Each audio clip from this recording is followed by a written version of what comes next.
Marvin Vettori, Robert Whittaker.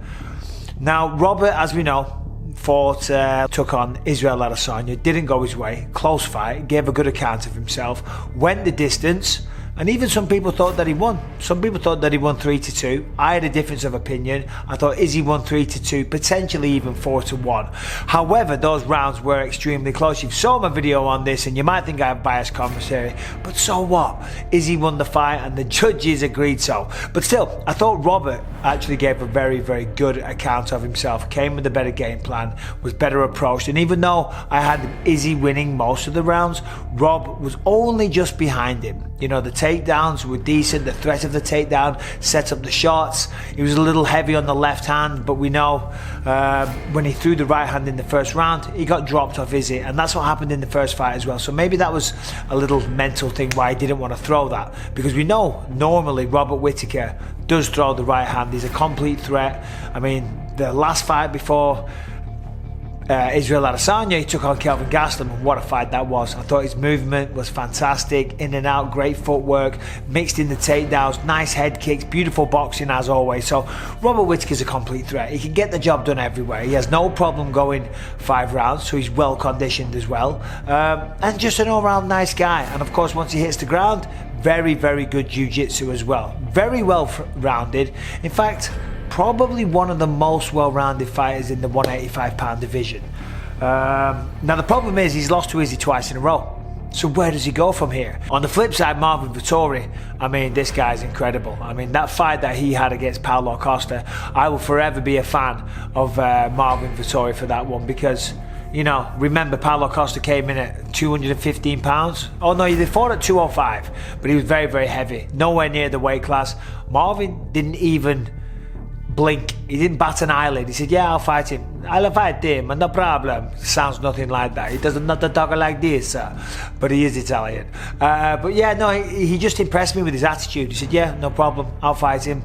And then in the fight, oh my God, 5 rounds of absolute war. How Vettori took all of those shots and didn't look hurt once. I mean, listen, Paulo Costa's a big dude. He hits hard. He came in heavy, but he also came in condition to go 5 rounds, which is weird how Costa never actually, you know, made weight, because he certainly did the cardio. He did the hard work.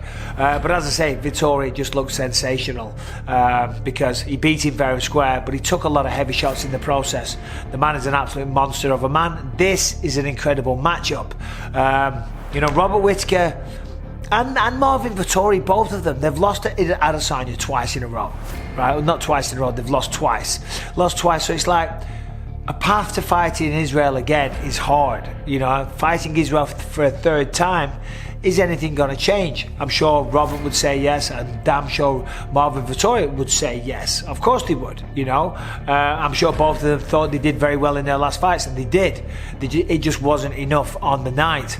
But now, it's weird. I mean, if they beat one another, Robert or Marvin beat one another, they're not going to get a title fight.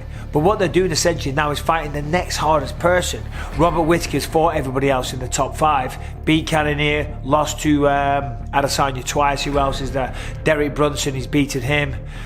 So he said there's no one else left for me to fight apart from Marvin Vettori, which makes sense. I love that. I love that attitude. How can you not respect that? And the same thing for Marvin. He said the same thing. He said, yeah, let's go. But the thing is, so they're now going to fight the next best person in the division, pretty much with no reward other than the fact that they're fighting. They love to do this, they love to compete, and they get paid handsomely, and they're going to be on pay-per-view. So lots to fight for, but the ultimate mission, the ultimate goal is to be the champion of the world. Just a quick one, what do you think's the biggest challenge that Marvin Vettori is to face here?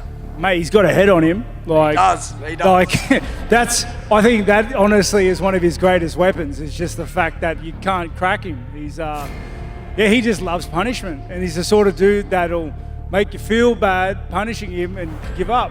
So, especially against Costa, I mean, he took some big shots. Mate, honestly, and he's a tough nut. He is where he is for a good reason. Him taking that fight with Costa at the heavier weight just shows the guts he's got in the games. He's a fighter, and he'll go out on his shield, and I'm willing to take that fight to him. So I look forward to Paris and just having a good go. Mate, we all look forward to it. Love you, Bobby. Cheers, boss.